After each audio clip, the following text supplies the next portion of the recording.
Every group in this country that makes it gets its own magazine. Any activity engaged in by more than 4 people in this country gets a magazine devoted to it. Dart throwing, backpacking, basket making, boating, hiking, walking. Walking! There's actually a magazine called Walking! Look, Dan, the new Walking is out. Here's a good article, putting one foot in front of the other. Welcome to Everything Hollywood. Few comedians have captured the humor of life's chaos like George Carlin. Because I gotta tell you the truth, folks. I gotta tell you the truth. From language quirks to societal critiques, these iconic clips show why he remains a legend. George takes a hilarious deep dive into why we can't stop collecting things. That's the whole meaning of life, isn't it? Trying to find a place for your stuff. If you didn't have so much goddamn stuff, you wouldn't need a house. You could just walk around all the time. That's all your house is. It's a pile of stuff with a cover on it. And when you leave your stuff, you gotta lock it up. Wouldn't want somebody to come by and take some of your stuff. They always take the good stuff. They don't bother with that crap you're saving.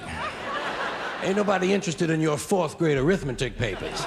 George highlights the gap in our language for everyday situations we all experience. Why is there no word called near-fetched? There are some things for which there are no words. When you're walking on a busy street and you walk almost into someone and you both decide to correct 3 times in a row the wrong way and you do this thing with each other, there's no name for that. There's no name for those 2 little lines on the upper lip that come down from your nose. Oh, gee, I hurt my line. George Carlin contrasts the seriousness of football with the lighthearted nature of baseball. Football is played in a stadium. Baseball is played in a park. In football, you wear a helmet. In baseball, you wear a cap. In football, you get a penalty. In baseball, you make an error. Whoops. The object in football is to march downfield and penetrate enemy territory. In baseball, the object is to go home. I'm going home. In this clip, George turns the annoyances of air travel into hilarious observations. In the unlikely event of a sudden change in cabin pressure, Roof flies off. an oxygen mask will drop down in front of you. Place the mask over your face and breathe normally. I have no problem with that. I always breathe normally when I'm in a 600-mile-an-hour uncontrolled vertical dive. I also shit normally. Right in my pants! George explores the strange and often excessive language we use to talk about time. We have a lot of these vague terms. Right away, immediately, at once, lickety-split, just like that, nothing flat, drop of a hat, no time at all. How about a jiffy?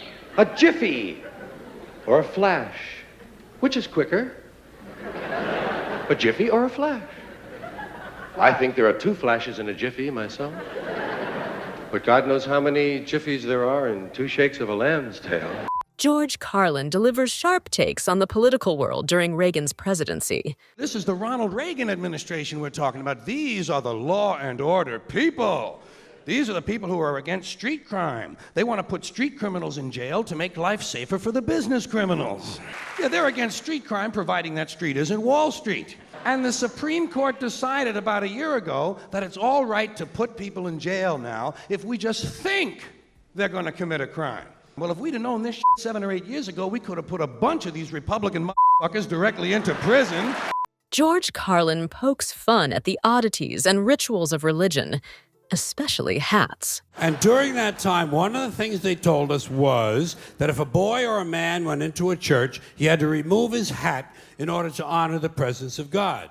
But they had already told me that God was everywhere. So I used to wonder, well, if God is everywhere, why would you even own a hat? Why not show your respect? Don't even buy a f***ing hat.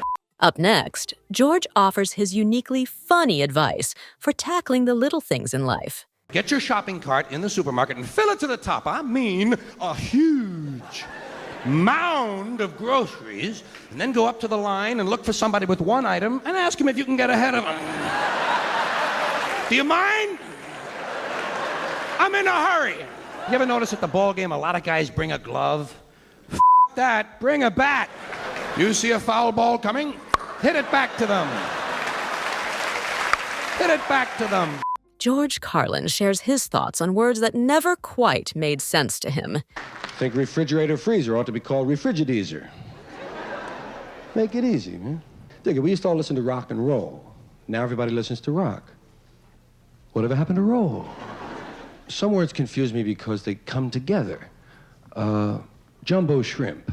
I can't figure that out. Jumbo shrimp. The two words are mutually exclusive. It's like military intelligence. You can't say them together. For our next clip, George imagines the arrival of a second comet to finally end it all. I root ultimately for the big comet or the big asteroid to come here and get things right. We would never have emerged from the ferret stage. The mammals would never have risen if it weren't for that comet that wiped out the dinosaurs. The dinosaurs killed them, And what I want for it to do as a poetic touch, I want for it to come through the hole in the ozone layer.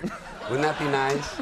And I want it to happen east of me so I can watch it on CNN for about 18 hours before the dust cloud reaches my house.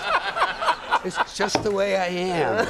George simplifies discussions about race in a way that's outrageous. I found out that you don't have to do words, you can do ethnic sounds. Each group has been assigned a sound. This is the English sound. The Jewish sound.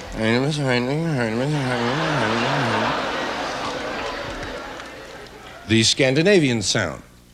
You. And the Black American sound.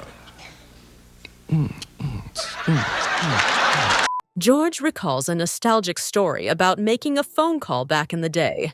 But do you ever dial someone and forget who you're calling? You have to gamble whether to stay on the line? Hope you recognize the voice? And you get embarrassed and you hang up. Then you remember who you were calling, and you have to call back. So you change your voice. So they won't think you're a complete moron. Hello, is Bobby Jameson there? Aren't you the complete moron who just called here? God, it must be complete moron week. George critiques America's love affair with shopping and consumerism. Only a nation of unenlightened half-wits could have taken this beautiful place and turned it into what it is today, a shopping mall. Many, many malls, major malls and mini malls. They put the mini malls in between the major malls. And in between the mini malls, they put the mini marts. And in between the mini marts, you got the car lots, gas stations, muffler shops, laundromats, fast food joints, strip clubs, and dirty bookstores. How do the people feel about living in a coast-to-coast shopping mall? Well, they think it's just f***ing dandy. Thanks for watching. We'll see you in the next one. Yeah. Okay.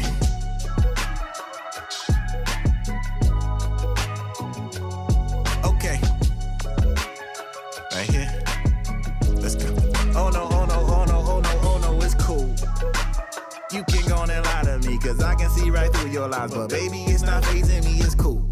Facts. I see them texts you sending me. You know you got them tendencies, and I can be your therapy, it's cool.